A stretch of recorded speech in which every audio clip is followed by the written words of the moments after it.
बेटे जुनाद को सहारनपुर से आई थी। মানবতার কোনো ধর্ম হয় না, এর কেবল একটাই নাম, আর তা হলো ভালোবাসা। আজকের দিনে যখন চারিদিকে কেবলই বিভেদ আর ঘৃণার খবর, ঠিক তখনই এমন কিছু ঘটনা ঘটে যা আমাদের নতুন করে বিশ্বাস করতে শেখায়।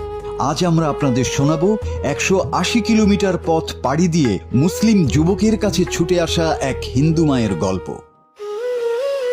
বরাহ ওয়ারিয়র নামের এক্স অ্যাকাউন্ট থেকে সোশ্যাল মিডিয়ায় ছড়িয়ে পড়া একটি ভিডিও ভারতীয় সমাজে বেশ সাড়া ফেলেছে।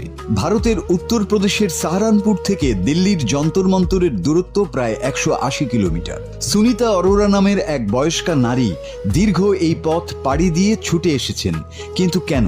কোনো তীর্থযাত্রা বা রাজনৈতিক সমাবেশ নয়, তিনি এসেছেন কেবল একটি ছেলেকে এক নজর দেখার জন্য। জানা যায় ছেলেটির নাম মোহাম্মদ জুনায়েদ।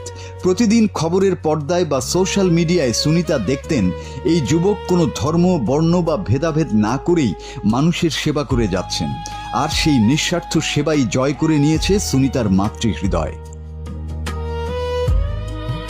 যন্তর মন্তরে যখন জুনায়েদের সঙ্গে সুনিতার দেখা হলো, তখন এক অদ্ভুত নীরবতা নেমে আসে। সুনিতার চোখ পানিতে ভরে ওঠে। তিনি জুনায়েদকে বুকে জড়িয়ে ধরে বলেন, বাবা, তোর মা সাহারানপুর থেকে কেবল তোর সঙ্গে দেখা করতেই ছুটে এসেছে। এভাবেই হিন্দু মুসলিম ঐক্য আর মানবতার প্রতীক হয়ে মানুষের সেবা করে যা।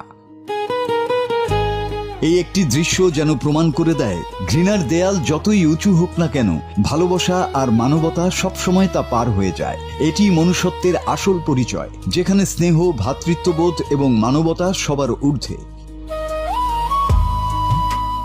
সুনিতা অরোরা এবং মোহাম্মদ জুনায়েদের এই গল্পটি আমাদের মনে করিয়ে দেয়, ঘৃণা ছড়ানোর জন্য হয়তো অনেক মানুষ আছে, কিন্তু ভালোবাসা ছড়ানোর জন্য একটি হৃদয়ই যথেষ্ট।